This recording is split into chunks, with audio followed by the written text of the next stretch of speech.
আসসালামু আলাইকুম সবাইকে।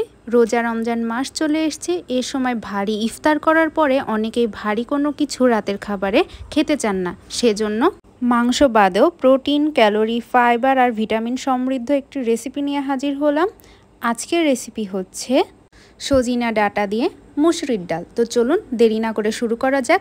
প্রথমে সজনে ডাঁটাগুলো নিয়ে নিচ্ছি। সজনে ডাঁটায় আছে প্রচুর পরিমাণে আয়রন আর ক্যালসিয়াম এবং ভিটামিন সি। এখানে থাকা ভিটামিন সি অ্যান্টিঅক্সিডেন্ট হিসেবে কাজ করে, যা ঠান্ডা, কাশি উপশম করতে সাহায্য করে। এছাড়া পেটের বদহজম সমস্যার সমাধানেও এটি ব্যাপকভাবে কার্যকরী।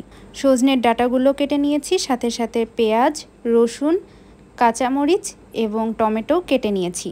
এদিকে মসুরির ডালগুলো ধুয়ে নিয়েছি। অর্থাৎ আজকের এই রেসিপিটি হবে আ perfect combination of vitamin, calorie, fibre এবং প্রোটিন।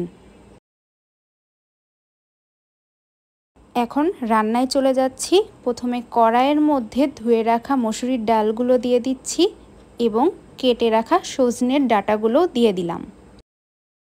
এর মধ্যে ফালি করে রাখা কাঁচা ঝালগুলো দিয়ে দিচ্ছি এবং একে একে পেঁয়াজ, রসুন আর জিরা বাটাও দিয়ে দিলাম। স্বাদ মতো লবণ দিয়ে দিলাম এবং পরিমাণ মতো হলুদও দিয়ে দিচ্ছি। এগুলো একসাথে মাখিয়ে নিতে হবে। এ পর্যায়ে সিদ্ধ হওয়ার জন্য পরিমাণ মতো পানি দিয়ে দিলাম।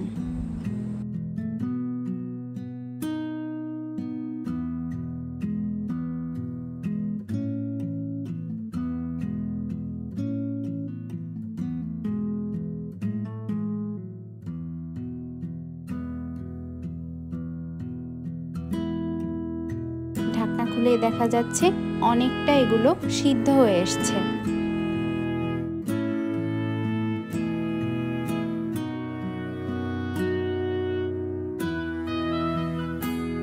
পানি অনেকটাই কমে এসছে, অর্থাৎ ডাল আর সজনে ডাঁটাটাও সিদ্ধ হয়ে গেছে।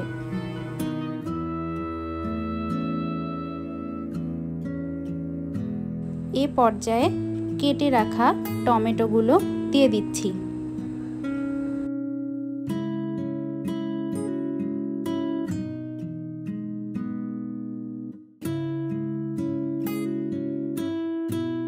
টমেটোগুলো দেওয়ার পর আবারও কিছুক্ষণ ঢেকে দিব।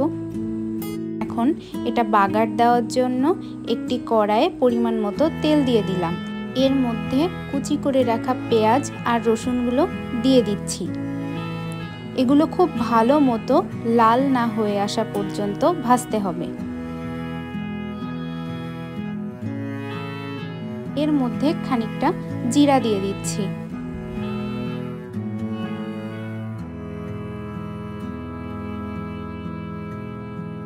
ভাজতে ভাজতে অনেকটাই লাল হয়ে এসছে। এখন এটা পাশে ফুটতে থাকা সজিনার ডাঁটা এবং ডালের মধ্যে দিয়ে দিলাম। সামান্য নেড়ে নিব এটা।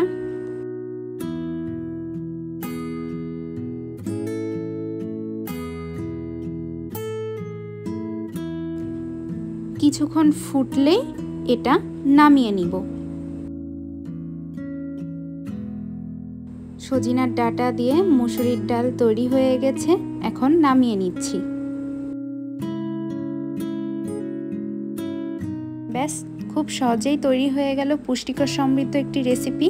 রমজানে রাতে এবং সেহরিতে অবশ্যই এই ধরনের সবজি খাওয়ার ট্রাই করবেন।